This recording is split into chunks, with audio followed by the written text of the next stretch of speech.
we can get a few minutes jump on the schedule, which will give us more time, which is always a good thing.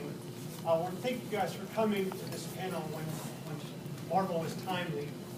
I want to introduce our special guest of honor here.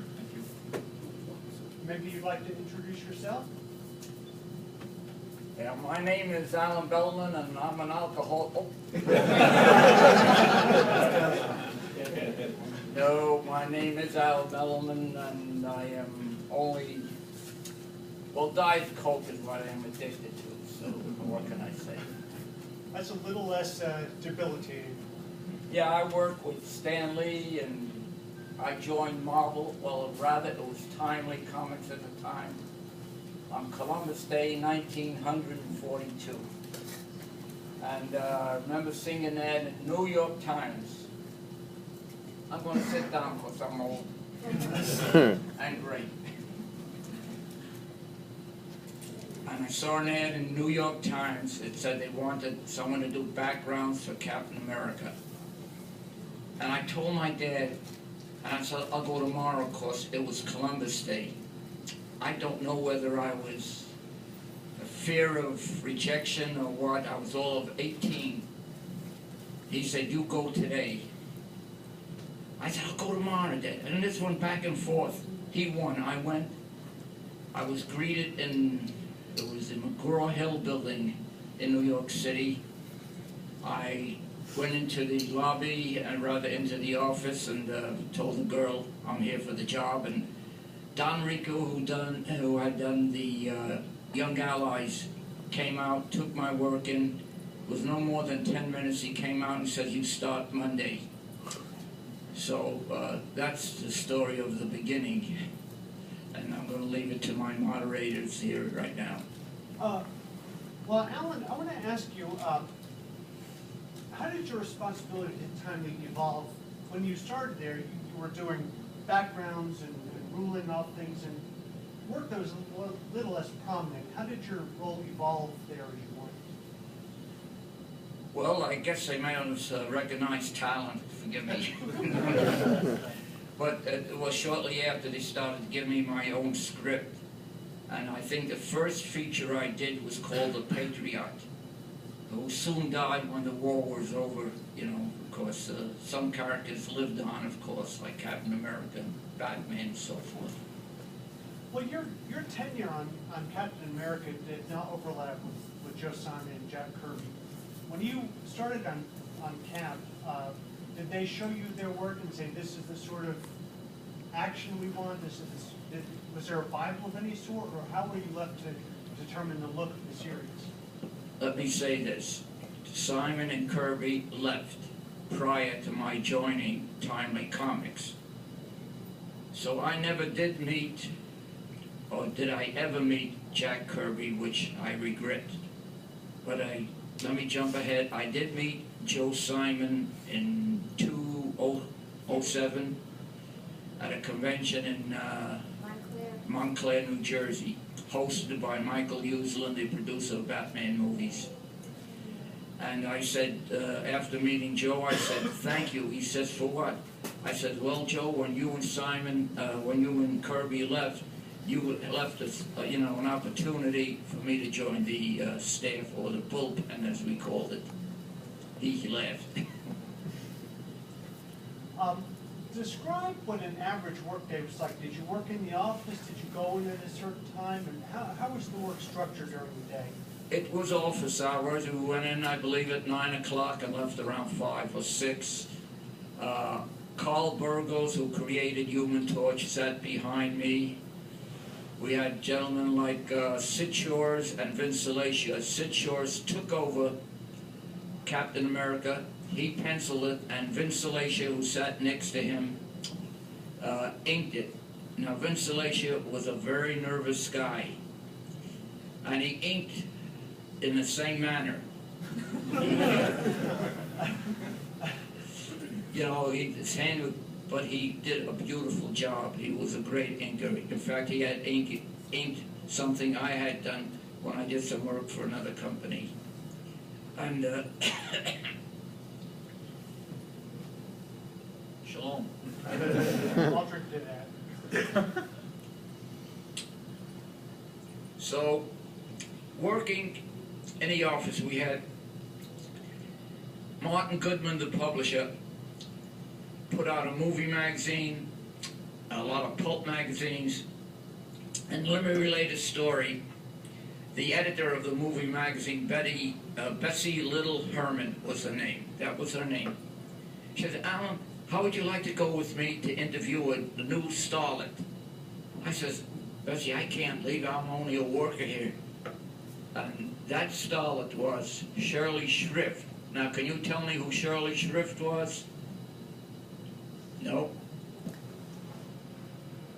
Come on, Ross, help me out on this, will you? Shelley Winters. Shelley Winters. And she was thin. I'm telling you. She showed me a picture and I would have gladly gone, but you know, I explained, I just can't walk out, you know, I wasn't an executive. But that's Shelley Winters. So you have to forgive me, you know, after 50, I've earned this right to forget. That I remember. What's that? What you forget, I remember. Thank God. Well, I think your recall is remarkable. You mentioned working in the office. What sort of collegiality was there with the other guys? Was there any fun and games? Did you guys engage in any non-work socializing? What took you so long to ask? We had two rooms, the illustrator's room, which I was in, and the animator's room. Like Al Jaffe worked there, who drew Silly Seal and Ziggy Pig, and David Gansman, and a host of others. I was sitting near the window, and one day I looked out and I saw an animated figure, cardboard figure, moving around outside of my window. Those bastards were the next window, and I don't know how they manipulated this, but they had this little figure moving around that they were manipulating from the window, their window. They were crazy. Like Al Jaffe, who went on to fame in Mad magazine, he loved to give people hot foots. You know what a hot foot? I mean, you know, they were a crazy bunch of guys. We were serious. And honestly, we'd be working and he'd go creep under with a match, put it under the shoe between his sole and shoe, light it. I mean, that's the way they thought, and then they succeeded with that thinking. So, a lot of what I've read about the Golden Age indicates that there was a very clear division of labor, almost a factory assembly line of art and writing. Guys would rule borders, guys would letter, guys would draw word balloons in. Did you find that to be the case where there was a very strict role for each individual? Well, we each had a job to do. I inked and penciled my own work. But as Stan said, one time he called me and a gentleman who was a good friend of mine, Saul Brodsky, who later became some sort of a high officer with Stan Lee. And he gave us like 18 pages of Human Torch to ink. Well, I was happy whatever he gave me, I didn't care. But I did mostly penciling and inking, and I created a character feature called Let's Play Detective, which they reprint today in the magazines and the hardcover issues of their publications. Was it relatively rare for a guy to ink and pencil his own work back then? That was not the norm, was it? Not really. Gene Colan just penciled. Mike Sikowski. Let me tell you a story about Mike Sikowski.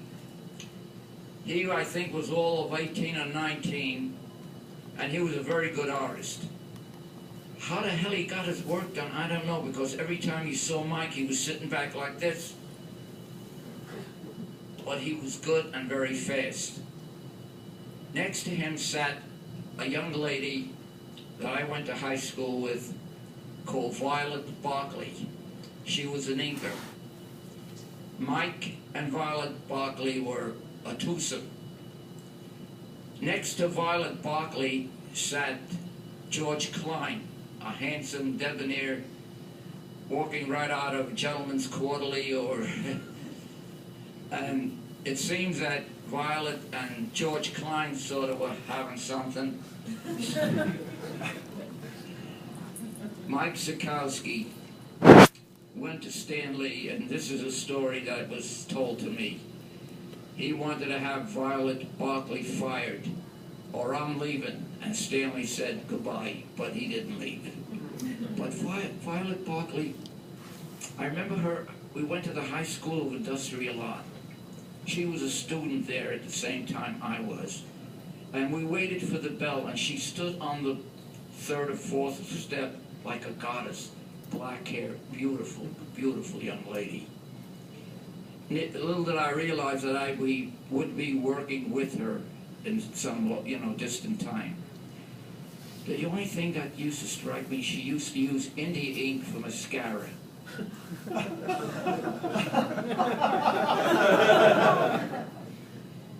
I lie, Ross? And I couldn't understand that because, India ink is India ink and mascara is mascara.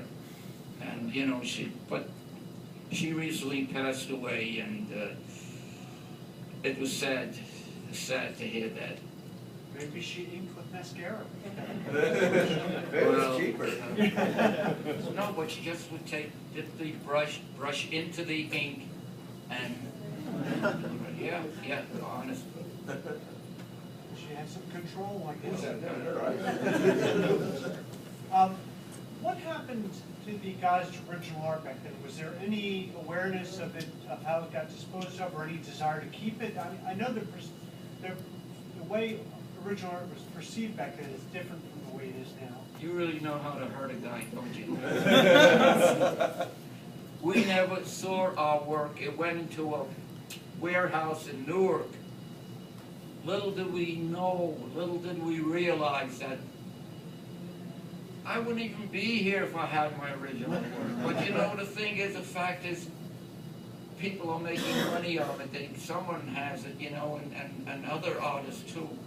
It's just, that's like the animators at Disney. They let the cells on the floor. Like, I'd get a comic book. If it didn't have my work, I'd throw it away. My kids were too young to read.